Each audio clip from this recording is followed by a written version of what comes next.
in reference to the challenges faced by ex-offenders coming out of the system and the difficult problems that they have in securing employment. And let's allow you, Pastor Walker, to open this final segment by making some statements in reference to employment and some of the different challenges and some of the other things that you think that our audience ought to be familiar with in terms of perhaps even helping individuals find employment.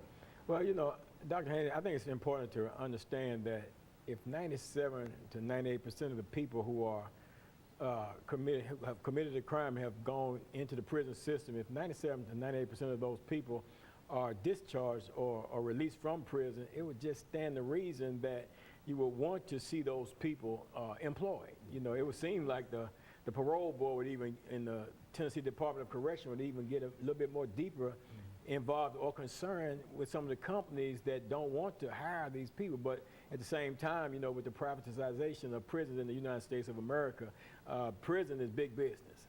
It's big business, and in most cases, people don't want to see an ex-offender to get out and become a productive member of society. Otherwise, I mean, companies seem like they would open their doors up. And then people got to realize, if I'm going to get released from prison, if there's a 97% chance that I'm going to get released from prison, then you got empty houses in your community, then there's a chance that I may move into one of those houses. Now, do you want me to go to work while you're going to work, or do you want me at home waiting to break in your house while you at work?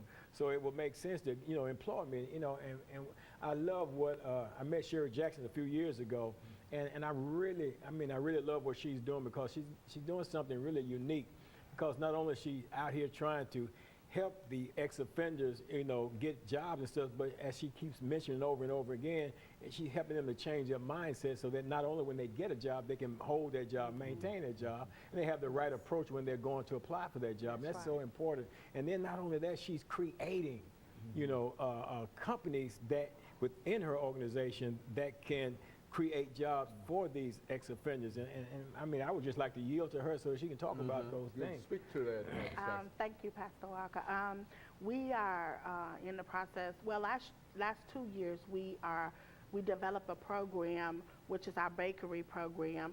And of course, we're still trying to raise funds for the bakery program, whereas the ex-offender will come out and be a part of the program. They will live house-free, and they will train for 6 months. And with that, they will learn how to make bakery items, pastry items, and they will graduate within 6 months. And we are partnered with a couple of bakery agencies, companies, and they will hire them. The bakery will sustain itself by selling donuts. And we do have a building, it's just that we need to raise funds for that. Also, this year, our board members and my volunteer staff, we decided to open up a janitorial services, because we have looked at all of these gentlemen coming out of prison.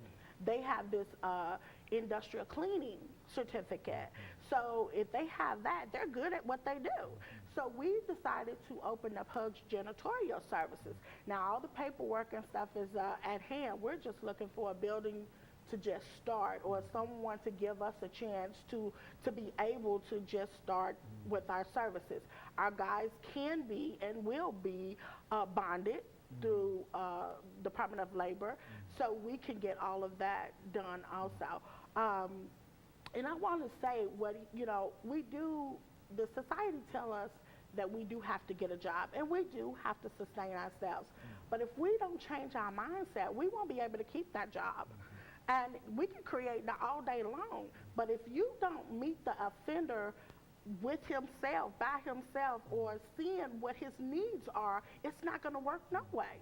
So we have to assist them with their immediate needs first in order to be able to get them a job or a career, in order for them to keep it.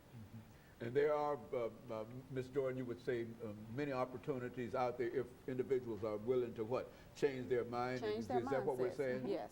Speak to that. Yes, and we do have all of the guys, the offenders that come through our program, they are willing to change their mindset.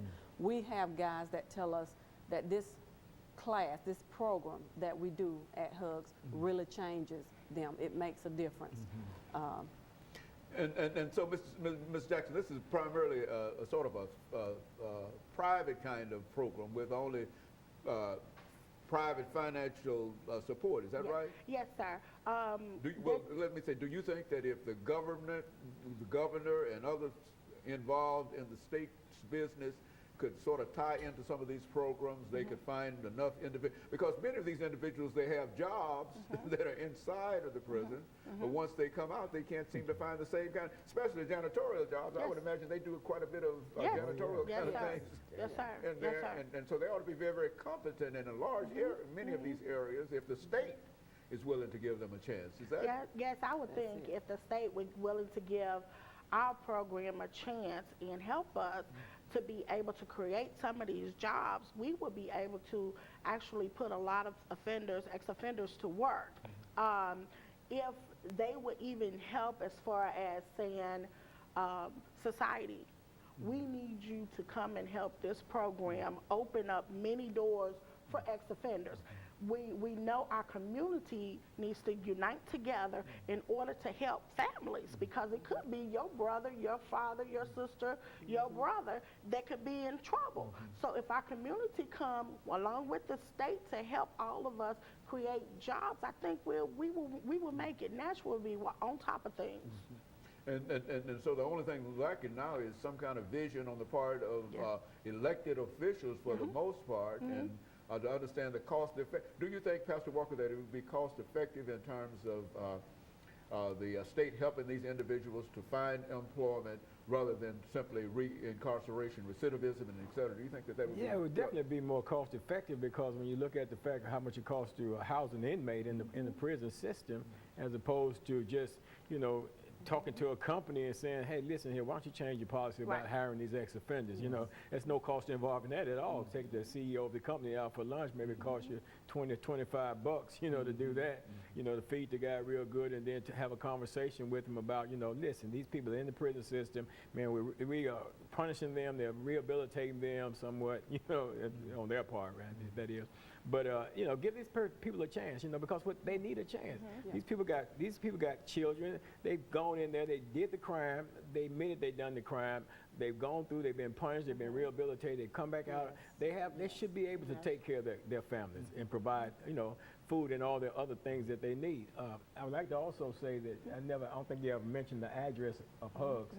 And if you would go ahead. Well, and speak, Yeah, I want to say this first. If the state can just say, okay, I want you guys to go through this program, because there's a lot of programs out there that can help them get jobs. If you go through this program, would you allow or would you hire this person if they go through this program? And this can happen, because we do have elected officials that have that kind of pull to talk to different companies and say, if they go through this program, would you give them an opportunity and be hired? And I think that will work. That will absolutely work. But Hugs is located on Dickerson Pike. It's 3250 Dickerson Pike, Suite 211, and our telephone number is 615-262-0063. And let's allow you, Ms. Jordan, to give us sort of an ending for this show today by making some final statements, some of the statements that you think that ought to be made before we leave today. I would just like to say that I really would think it would make a difference if society, community would give these offenders another chance to prove themselves. And I think, as Pastor Walker has pointed out, that these are not foreign people or anything. These are your brothers, your uncles, your sisters. I would imagine that almost all of us have individuals within our family group that have been caught up in this kind of situation that such a program would help. And so we ought not to just stand in opposition to these programs, because they are they're trying to help ex-offenders and inmates and whatever, and et cetera, because they can be very, very useful. There are a large number of individuals who've done excellent in terms of their own situation since they've been incarcerated. We've got many examples. We've had examples on this show time and time again. We've got examples now on this show in reference to what the two of you, or the three of you, are doing especially.